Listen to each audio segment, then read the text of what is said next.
नमस्कार दोस्तों, हम इस वीडियो में बात करने वाले हैं बिहार पुलिस से संबंधित महत्वपूर्ण सवाल। ठीक है, जितने भी प्रश्न हैं बहुत ही ज़्यादा महत्वपूर्ण हैं आपके होने वाले एग्ज़ाम में जो 2025 में होगा अगले महीने में।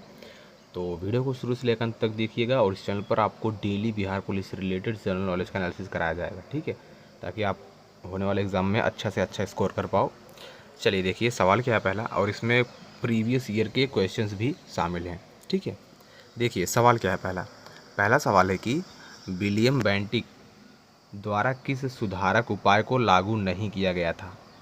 लागू नहीं किया गया था, यहाँ पर नहीं है। ठीक है, क्वेश्चन को ध्यान से सुनिएगा। विलियम बेंटिक द्वारा किस सुधारक उपाय को लागू नहीं किया गया था। तो दोस्तों इसका जवाब है दास्ता अंत का। ठीक है, दास्ता अंत का जो है यह लागू नहीं किए थे विलियम बेंटिक। ठीक है, अगला सवाल देखिए। अगला सवाल है कि परामर्शदायी अधिकार क्षेत्र के अंतर्गत उच्चतम न्यायालय किसी विधि के प्रश्न या जनता के लिए विशेष महत्व के तथ्य पर परामर्श देता है जो उसे भेजा जाए। सवाल क्या है, ध्यान से सुनिए एक बार और से।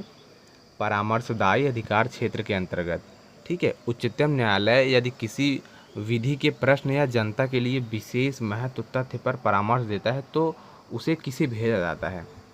तो इसका जवाब हो जाएगा राष्ट्रपति को भेजा जाता है। ठीक है, अगर परामर्शदायी अधिकार के क्षेत्र के अंतर्गत उच्चतम न्यायालय को किसी भी विधि के प्रश्न या जनता के किसी विशेष महत्व के तथ्य पर उनको परामर्श देना हो तो वह राष्ट्रपति को बोला जाता है। ठीक है, अगला सवाल देखिए। धन विधेयक पारित करने के लिए राज्यसभा को कितना समय दिया जाता है। जो धन विधेयक होता है उसे पारित करने के लिए राज्यसभा को कितना समय दिया जाता है। तो मैक्सिमम 14, ठीक है, 14 दिन का समय दिया जाता है राज्यसभा को। ठीक है, धन विधेयक पारित करने के लिए। क्वेश्चन को ध्यान से सुनिए, धन विधेयक। ठीक है, अगला सवाल देखिए। 42वां संशोधन कब किया गया था। बहुत ही अच्छा सवाल है। 42वां संशोधन कब किया गया था।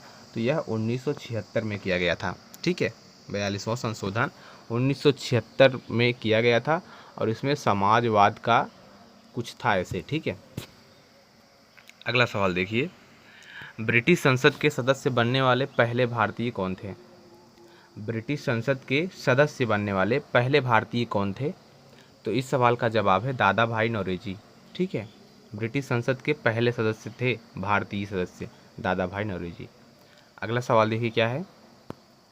अगला सवाल है अब, द ग्रैंड ओल्ड मैन के नाम से किसे जाना जाता है। द ग्रैंड ओल्ड मैन के नाम से किसे जाना जाता है। तो इस सवाल का जवाब है दोस्तों दादा भाई नौरोजी को जाना जाता है। ठीक है, दादा भाई नौरोजी इसका करेक्ट आंसर है। द ग्रैंड ओल्ड मैन के नाम से जाना जाते हैं। और मिसाइल मैन के नाम से किसे जाना जाता है, अगर आपको पता है तो कमेंट बॉक्स में ज़रूर बताइएगा। अगला सवाल देखिए।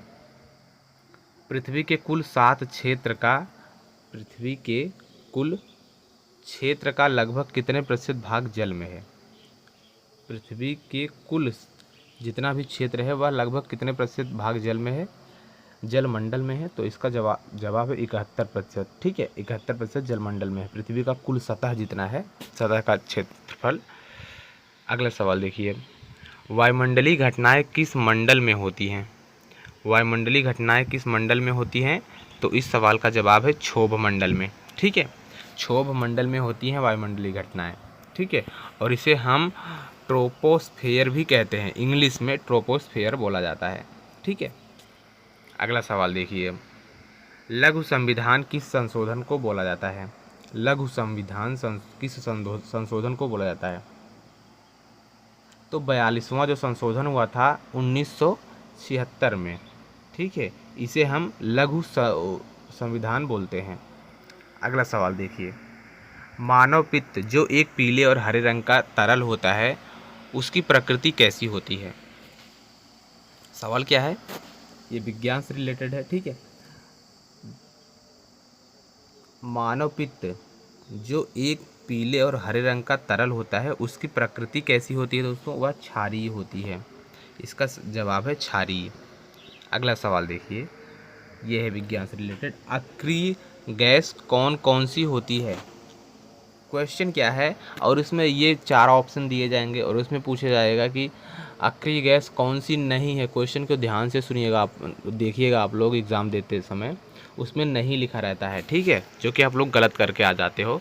अक्रिय गैस कौन सी नहीं है, और इसमें हमने पूछा है कौन कौन सी हैं, तो आपको खोजना होगा कि कौन सी नहीं है एक, बाकी तो सब हैं, ठीक है। तो नियॉन, हीलियम और आर्गन ये सब अक्रिय गैस है, और हाइड्रोजन जो है यह अक्रिय गैस नहीं है। और इसमें प्रश्न में पूछा जाएगा कि कौन सी अक्रिय गैस नहीं है, तो आप हाइड्रोजन को टिक करोगे, ठीक है।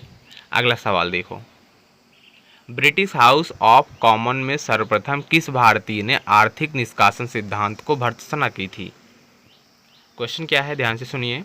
ब्रिटिश हाउस ऑफ कॉमन में सर्वप्रथम किस भारतीय ने आर्थिक निष्कासन सिद्धांत की भर्त्सना की थी, तो इसका जवाब है दादा भाई नौरोजी, ठीक है।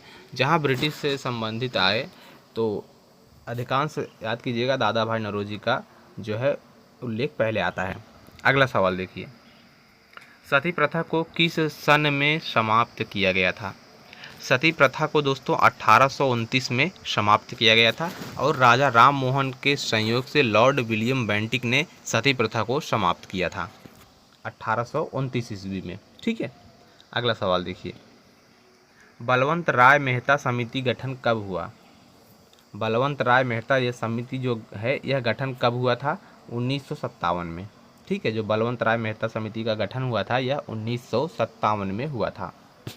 अगला सवाल देखिए, पंचायतों, नगर निगमों में या और नगर पालिकाओं के चुनाव हेतु संबंधित क्षेत्र को जो छोटे छोटे निर्वाचन क्षेत्र में विभाजित किया जाता है उसे हम क्या कहते हैं।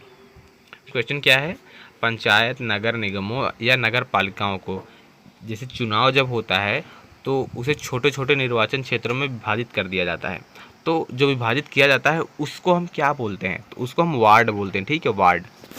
वार्ड नंबर 1, 2, 3 इत्यादि ऐसे विभाजित किए जाते हैं। अगला सवाल देखिए, कौन सा जीवाश्म ईंधन नहीं है। प्रश्न फिर से आया, कौन सा जीवाश्म ईंधन नहीं है। ये नहीं पूछा कि कौन सा जीवाश्म ईंधन है, कौन सा जीवाश्म ईंधन नहीं है, तो इसका जवाब हो जाएगा यूरेनियम। दोस्तों यूरेनियम जो है यह जीवाश्म ईंधन नहीं है। जीवाश्म ईंधन वो होते हैं जैसे कोयला, पेट्रोलियम, प्राकृतिक गैस जो ज़मीन के अंदर पाए जाते हैं वो जीवाश्म ईंधन होते हैं, और जो यूरेनियम है वह ज़मीन के अंदर नहीं पाया जाता है। अगला सवाल देखिए, चींटी या मधुमक्खी के डंक में कौन सा द्रव्य पाया जाता है। चींटी मधुमक्खी के डंक में कौन सा द्रव्य पाया जाता है, तो इस सवाल का जवाब है फार्मिक अम्ल या मेथनोइक अम्ल पाया जाता है, ठीक है।